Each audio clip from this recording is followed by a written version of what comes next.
Weight loss ಅಂದರೆ ಬರೇ inch loss ಅಲ್ಲ, ನಮ್ಮ ಮೇಲೆ ನಮಗೆ ಹಿಡಿತ ಸಾಧಿಸ್ಕೊಳ್ಳೋದು. ಹಾಯ್ ಎಲ್ಲರಿಗೂ ನಮಸ್ಕಾರ, welcome back to my channel ಪ್ರೇಮಾಝಡ್. ಸೊ ನೀವು ಅನ್ಕೋತಿದ್ರಿ ಬರೀ ವೆಯ್ಟ್ ಲಾಸ್ ಅಂದರೆ ವೆಯ್ಟ್ ರಿಡ್ಯೂಸ್ ಮಾಡೋದು, ಇಂಚ್ ರಿಡ್ಯೂಸ್ ಮಾಡೋದು ಅನ್ನೋದಕ್ಕಿಂತ ದೊಡ್ಡದಂದರೆ ಮೈಂಡ್ ಗೇಮ್ ಅಂತೇಳಿ.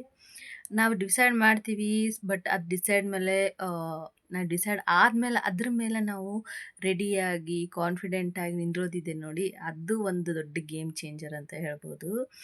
ನಾ ಆಲ್ರೆಡಿ 7 ಡೇ ಆಫ್ ಕಪಿಲ್ ಶರ್ಮಾರ್ ಅವರ 21-21-20 ಸ್ಟೈಲಲ್ಲಿ ಈ ಚಾಲೆಂಜ್ ಮಾಡಬೇಕಂತ ಒಂದು ತಿಂಗಳದಿಂದ ಯೋಚನೆ ಮಾಡ್ತಾ ಇದ್ದೆ. ಬಟ್ ಒಂದು ತಿಂಗಳದಿಂದನೂ ಆ ಮೈಂಡಲ್ಲಿ ಯೋಚನೆ ಬಟ್ ಮಾಡೇ ಬಿಡ್ತೀನಿ, ಅದೇನೇ ಆಗಲಿ ಅಂತ ಸ್ಟಾರ್ಟ್ ಮಾಡೋದಿದೆ ನೋಡು, ಆ ಪಾಯಿಂಟ್ ಇದೆಯಲ್ಲ ಅದು ವೆರಿ ಇಂಪಾರ್ಟೆಂಟು. ಯಾಕಂದರೆ ನಾವು ಅನ್ಬೋದು, ಇವಾಗ ಅಂತೀವಿ, ಈಗ ಅಂತೀವಿ, ಈಗ ಸ್ಟಾರ್ಟ್ ಮಾಡಬೇಕಾ, ನಾಳೆ ಅಂದರೆ ಆಯ್ತು ಬಿಡು, ನಾಳೆ ಅಂದರೆ ಆಯ್ತು ಬಿಡು ಅಂತ ಹೀಗೆ ಮುಂದೆ ಹೋಗ್ತೀವಿ. ಬಟ್ ಈ ವೆಯ್ಟ್ ಲಾಸ್ ಅನ್ನೋದು ನಮಗೆ ಒಂಥರ ನಮ್ಮನ್ನು ನಾವು ಕಂಡ್ಕೊಳ್ಳೋದಂತ ಅರ್ಥ. ನಾಟ್ ಓನ್ಲಿ ಇಂಚ್ ಲಾಸು ಚೆನ್ನಾಗಿ ಕಾಣೋದು, ನಮ್ಮ ಬಗ್ಗೆ ನಮ್ಮ ಕಾನ್ಫಿಡೆಂಟ್ ಬರೋದು, ನಮ್ಮನ್ನು ಹಿಡಿದಿಟ್ಕೊಳ್ಳೋದು. ಸೊ ಈ ವೇಟಿಂದ ಪ್ರಾಬ್ಲಮ್ಸ್ ಅಂತೂ ಗೊತ್ತೇ ಇದೆ ನಿಮಗೆ. ಡಿಮೋಟಿವೇಟ್ ಆಗುತ್ತೀವಿ, ಲೋ ಕಾನ್ಫಿಡೆನ್ಸ್ ಇರ್ತದೆ, ಇದರಲ್ಲಿ ಮುಂದೆ ಹೊರೆಯೋಕ್ಕಾಗಲ್ಲ, ಇಷ್ಟ ಆಗಲ್ಲ. ಬಟ್ ನಾವು ಯಾವಾಗ ವೇಟ್ ರಿಡ್ಯೂಸ್ ಮಾಡೋಕ್ಕೆ ಹೋಗ್ತೀವಿ ನೋಡು, ನಮ್ಮ ಮೇಲೆ ಕಾನ್ಫಿಡೆಂಟ್ ನಮಗೆ ಹೆಚ್ಚಾಗುತ್ತೆ. ಹಾಗೆ ನಮ್ಮದು ಓನ್ ಡಿಸಿಷನ್ ನಾವು ತೊಗೊಳಕ್ಕೆ ಅಷ್ಟು ಮೆಂಟಲಿ ಎಬಿಲಿಟಿ ಸ್ಟ್ರಾಂಗ್ ಆಗುತ್ತೆ. ಸೊ ಒಂದು ಜಸ್ಟ್ ಏನೋ ವೇಟ್ ಲಾಸ್ ರಿಡ್ಯೂಸ್ ಮಾಡೋದು. ಇನ್ನೊಂದು ಹೇಳ್ತೀನಿ ನಿಮಗೆ, ಇದು ವೇಟ್ ಹೆಚ್ಚಾಗೋದು ಹೆಂಗಂದರೆ ಸೇಮು ಆಲ್ಕೋಹಾಲಿಕ್ ಅಂದರೆ ಏನು ಸಾರಾಯಿ ಕುಡಿತಾನಲ್ಲವ, ಒಂದಿನ ಒಂದು ಸ್ವಲ್ಪ 60-20 ಕುಡಿಯೋಕೆ ಹೋಗಿ ಈಗ ಒಂದು ಬಾಟಲ್ ಕುಡಿತವ ಅಂತ ಅಡಿಕ್ಟೆಡ್ ಆದ್ನಲ್ಲ, ಆ ಥರನೇ ನಾವು ಸ್ಟ್ರೆಸ್ ಆಗೈತೆ ಅಂತ ತಿಂತಾ ಹೋಗಿ ಹೆಂಗೆ ಈ ತಿನ್ನೋದಕ್ಕೆ ನಾವು ಅಡಿಕ್ಟ್ ಆಗಿಬಿಟ್ಟಿವಿ. ಸೊ ಇದು ಒಂಥರ ವೇಟ್ ಹೆಚ್ಚಾಗೋದು ಯಾವುದರಿಂದ, ತಿನ್ನೋದ್ರಿಂದ. ಸೊ ಇದು ಒಂಥರ ಅಡಿಕ್ಷನ್. ಸೊ ಅಡಿಕ್ಷನ್ನನ್ನು ನಾವು ಕಡಿಮೆ ಮಾಡ್ಕೋಬೇಕಂದ್ರೆ ನಾವು ಮೆಂಟಲಿ ಭಾಳ ಸ್ಟ್ರಾಂಗ್ ಇರಬೇಕು. ಸ್ಟ್ರಾಂಗ್ ಅಲ್ಲದೆ ಮೆಂಟಲಿ ಟ್ರೈ ಮಾಡಬೇಕು ಸ್ಟ್ರಾಂಗು. ವಿತ್ ನಮಗೆ ಸಪೋರ್ಟಿವ್ನೂ ಇರಬೇಕು. ಬಟ್ ಸಪೋರ್ಟ್ ಇರಲ್ಲ, ಅದು ಇಲ್ಲ, ಇದಿಲ್ಲ, ವಾಟೆವರ್.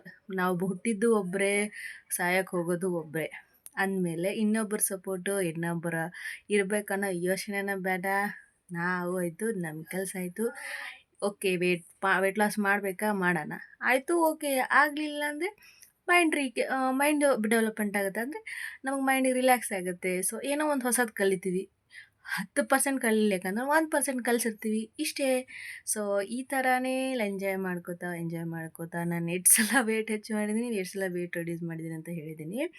ಸೊ ಈ ಥರ ಯಾವಾಗಲೂ ಮೋಟಿವೇಟ್ ಆಗಿರೋಕ್ಕೆ, ಹಾಗೆ ವೆಯ್ಟ್ ಲಾಸ್ ಮಾಡೋದಕ್ಕೆ ಯಾವ್ಯಾವ ಎಕ್ಸಸೈಸ್ ಮಾಡ್ತೀನಿ, ಯಾವ ಥರ ತಿಂತೀನಿ ಅನ್ನೋದಕ್ಕೆ ನನ್ನ ಪ್ಲೀಸ್ ಫಾಲೋ ಮಾಡಿ, ಹಾಗೆ ನನ್ನ ಚಾನಲ್ನ ಸಬ್ಸ್ಕ್ರೈಬ್ ಮಾಡಿ. ಮತ್ತು ಆ್ಯಕ್ಚುಲಿ 499 ಆಗಿಬಿಟ್ಟಿದೆ, ಇನ್ನು 1 ಸಬ್ಸ್ಕ್ರೈಬರ್ ಆಗಬೇಕು. ಆ್ಯಕ್ಚುಲಿ ನಿನ್ನೆ ನೈಟಿಂದನೇ ಅಷ್ಟೇ ಇದೆ. ಸೊ ಇಲ್ಲಿವರೆಗಾದರೂ ವೇಟ್ ಮಾಡ್ತಾ ಇದ್ದೀನಿ, ಆಗ್ತಾ ಇಲ್ಲ. So please, okay. ಹಾಗೆ ನೋಡೋಣ ಬನ್ನಿ, ನಾನು ಏನೇನು ಎಕ್ಸಸೈಸ್ ಮಾಡಿದೆ, ಯಾವ ಥರ ಮಾಡಿದೆ ಇವತ್ತು ಅಂತ ತೋರಿಸ್ತೀನಿ. ಇವಾಗ ಸ್ಟ್ರೆಸ್ನ ರಿಲೀವ್ ಮಾಡ್ಕೊಳ್ಳೋಕ್ಕೆ ನಾನು ಏನಂದರೆ ರೀಲ್ಸ್ ಮಾಡಕತ್ತೀನಿ ಚಿಟ್ಟಿ ಜೊತೆ. ನೋಡಿ, ಚುಟ್ಟಿದು ಎಕ್ಸ್ಪ್ರೆಷನ್ ಅಂದರೂ ಹೇಳೋಕ್ಕೆ ಅಲ್ಲ. ಸೊ ಅವ್ಳ ಜೊತೆ ಟೈಮ್ ಸ್ಪೆಂಡ್ ಮಾಡಿ ಆಮೇಲೆ ನಾನು ಬೀಟ್ರೂಟ್ ಜ್ಯೂಸ್ ಕುಡಿದೆ. ಮಾರ್ನಿಂಗ್ ಎಂಟಿ ಸ್ಟಮಕ್ಕು ಜ್ಯೂಸ್ ಕುಡ್ಕೊಂಡೆ, ಮತ್ತು ನಾನು ಒಂದು ಬೀಟ್ರೂಟ್ ಜ್ಯೂಸ್ ಮಾಡಿಕೊಂಡೆ. ನಾನು ಆಲ್ರೆಡಿ ರೆಸಿಪಿ ಹಾಕಿದ್ದೆ, ಮತ್ತು ಅದೇ ರೆಸಿಪಿ ಹಾಕ್ತಾಯಿದ್ದೀನಿ. ಸೊ ಒಂದು ಬೀಟ್ರೂಟು, ಒಂದು ಸ್ವಲ್ಪ ಅಲ್ಲ, ಸೊ ಅದನ್ನು ಮಿಕ್ಸಿಗೆ ಹಾಕಿ, ನಿಂಬು ಇದ್ದರೆ ನಿಂಬುನ ಕ್ಯೂಚಿ, ನಿಂಬುದಲ್ಲಿ ರಸ ಹಾಕ್ಕೊಳ್ಳಿ, ಇಲ್ಲಾಂದರೆ ವಿನೆಗರ್ ಯೂಸ್ ಮಾಡಿ ಅದಕ್ಕೆ ಸ್ವಲ್ಪ ಉಪ್ಪು ಹಾಕೊಂಡು ಕುಡೀರಿ. ನಿಮಗೆ ಈ ಜ್ಯೂಸು ಫುಲ್ ಇಂಟ್ರೆಸ್ಟ್ ಬರುತ್ತೆ, ಫುಲ್ ಇಷ್ಟ ಆಗುತ್ತೆ. ಹೀಗೂ ಕುಡಿಬೋದಾ ಅಂತ ಅನ್ಕೋತೀರಾ. ಸೊ ಬೆಸ್ಟ್ ಇರುತ್ತೆ. ನಾನು ಅದನ್ನು ಸೋಸ್ಕೊಂಡು ಕುಡಿತಾ ಇದ್ದೀನಿ. ಸೊ ಇದನ್ನು ಕುಡ್ಕೊಂಡು ನಾನು ಟಿಫನಿಗೆ ಬಂದು ಆ್ಯಕ್ಚುಲಿ ಉಪ್ಮಾ ತಿಂದಿದ್ದೆ. ಉಪ್ಮಾ ಆದಮೇಲೆ ಮಧ್ಯಾಹ್ನ ಊಟ ರೊಟ್ಟಿ, ತರಕಾರಿ, ಅನ್ನ ತಿಂದೆ. ಸೊ ನೈಟಿಗೆ ಅನ್ನ ಸಾಂಬಾರು ಉಂಡೆ. ಯಾಕಂದರೆ ಸ್ವಲ್ಪ ಹಸಿವಾಗಿತ್ತು, ಸೊ ಅನ್ನ ಸಾಂಬಾರು ತಿಂದೆ. ನೆಕ್ಸ್ಟು ಈವ್ನಿಂಗು ನಾನು ಎಕ್ಸಸೈಸ್ ಮಾಡಿದ್ದು. ಸೊ ಇದಿಷ್ಟು ಸಿಂಪಲ್ ಎಕ್ಸಸೈಸು. ಇದು ಆ್ಯಕ್ಚುಲಿ ಹೈ ನೀಸ್ ಜಾಸ್ತಿ ಮಾಡ್ತೀವಿ, ಕ್ರಾಸ್ ನೀ, ಹೈ ನೀಸ್. ಯಾಕಂದರೆ ನನಗೆ ಹ್ಯಾಂಗಿಂಗ್ ಬೆಲೆ ಜಾಸ್ತಿ ಇರೋದ್ರಿಂದ ನಾನು ಜಾಸ್ತಿ ಆ ಥರ ಮಾಡೋದು. ಮತ್ತು ಹ್ಯಾಂಗಿಂಗ್ ಬೆಲೆ ಯಾಕಾಗುತ್ತೆ ಅಂತಂದರೆ ನಮಗೆ ಬಾಡಿ ವೇಟು ಜಾಸ್ತಿ ಇರ್ತದೆ, ಪ್ರೋಟೀನ್ ಕನ್ಸಂಪ್ಷನ್ ಕಡಿಮೆ ಆಗಿಬಿಡ್ತದೆ. ಅಂದರೆ ನಾವು ಕ್ರ್ಯಾಶ್ ಡಯಟೆಲ್ಲ ಹೋದಾಗ ಆ್ಯಕ್ಚುಲಿ ಎಷ್ಟು ಬಾಡಿ ವೇಟ್ ಇರ್ತೈತಲ್ಲ ಅದ್ರಾಗ ಅಟ್ಲೀಸ್ಟ್ 1 ಗ್ರಾಮ್ ಆದರೂ ನಾವು ಪ್ರೋಟೀನ್ ತೊಗೋಬೇಕು ಪರ್ ಕೆಜಿಗೆ. ಸೊ ಆ ಥರ ನೋಡಿದ್ರೆ ಅಷ್ಟು ಪ್ರೋಟೀನ್ ನಾವು ತೊಗೊಳಕ್ಕಾಗಲ್ಲ. ಸೊ ಪ್ರೋಟೀನ್ ಡೆಫಿಸಿಟಿಯಿಂದ ವಿಗ್ರೆಸ್ ಅಂದ್ರೆ ಊಟ ಬಿಡೋದು ಇದರಿಂದ ಕ್ರ್ಯಾಶ್ ಡಯಟಿಂದ ಏನಾಗುತ್ತೆ ಲೂಸ್ ಬಾಡಿ ಅಥವಾ ಲೂಸ್ ಸ್ಕಿನ್ ಆಗುತ್ತೆ. ಬಟ್ ವಿದೌಟ್ ಎಕ್ಸಸೈಸ್ ಮಾಡೋದ್ರಿಂದನೂ ಲೂಸ್ ಸ್ಕಿನ್ ಆಗುತ್ತೆ. ಸೊ ಹೀಗಾಗಿ ನಂದು ಬೇಬಿದ್ದು ಬೆಲ್ಲಿತ್ತು. ಸೊ ಅದು ಇದು ಅಂದ್ಕೊಂಡು ಸ್ವಲ್ಪ ಜಾಸ್ತಿ ಇದೆ. ಸೊ ಹಾಗಾಗಿ ನಾನು ಹೈ ನೀಜು, ಕ್ರಾಸ್ ನೀಜು, ಟೋ ಟಚ್ಚು ಈ ಥರ ಜಾಸ್ತಿ ಮಾಡ್ತಾಯಿರ್ತೀನಿ. ವಾಲ್ ಸಿಟ್ಟಪ್ಪು. ಸೊ ಇವೆಲ್ಲ ಡೈಲಿ ಮಾಡುವಂಥ ಸಿಂಪಲ್ ಎಕ್ಸಸೈಜ್ಗಳು. ನಿಜ ಹೇಳ್ಬೇಕಂದ್ರೆ ಇವು ಡಿಫ್ರೆನ್ಸ್ ಭಾಳ ಇದ್ದಾವೆ. ನಾನು ಮಾಡಿದ್ದೀನಿ ಸಹ. ಆ್ಯಕ್ಚುಲಿ ನಂಗೆ ನಂಗೆ ಡಿಫ್ರೆನ್ಸ್ ಕಾಣಿಸಿದವು ಅಂದಾಗ ಸೊ ಅವನ್ನೇ ನಾನು ಜಾಸ್ತಿ ರಿಪೀಟ್ ಮಾಡೋದು ಯೂಶ್ವಲಿ. ಆ್ಯಕ್ಚುಲಿ ಡಂಬೆಲ್ಸ್ ಎಲ್ಲ ಯೂಸ್ ಮಾಡಬೇಕು. ಇದರಿಂದ ಏನಾಗುತ್ತೆ ನಮ್ಮ ಬಾಡಿ ರೆಸ್ಟಲ್ಲಿ ಇದ್ದಾಗ ಸಹ ವೆಯ್ಟ್ ಲಾಸ್ ಆಗುತ್ತೆ. ಸದ್ಯಕ್ಕೆ ಇಲ್ಲೇ ಡಂಬೆಲ್ಸ್ ಅವೈಲೇಬಲ್ ಇಲ್ಲ. ವಾಟರ್ ಬಾಟ್ಲ್ ಯೂಸ್ ಮಾಡ್ಬೋದು. ಅಷ್ಟು ವಾಟರ್ ಬಾಟ್ಲು ತೊಗೊಂಡು ನಾನು ಯೂಸ್ ಮಾಡಿಕೊಡ್ದೆ ನನ್ನ ಮಗಳು ಬಂದು ವಾಟರ್ ಬಾಟ್ಲ್ ಬಿಚ್ಚಿ ನೀರು ಚೆಲ್ಬಿಡ್ತಾಳೆ. ಸೊ ಅಷ್ಟು ಕಿತಾಪತಿ ಅವಳಿದ್ದಾಳೆ. ಮಕ್ಕಳ ಜೊತೆ ಇವೆಲ್ಲ ಭಾಳ ಅಸಾಧ್ಯ. ಸೊ ಅವಳು ಇರ್ಲಾರ್ದಾಗ ಎಕ್ಸಸೈಸ್ ಮಾಡಬೇಕು. ಅವಳು ಎಕ್ಸಸೈಸ್ ಮಾಡಬೇಕಂದ್ರೆ ಅವಳು ಮಲಗಿಸ್ಬೇಕು.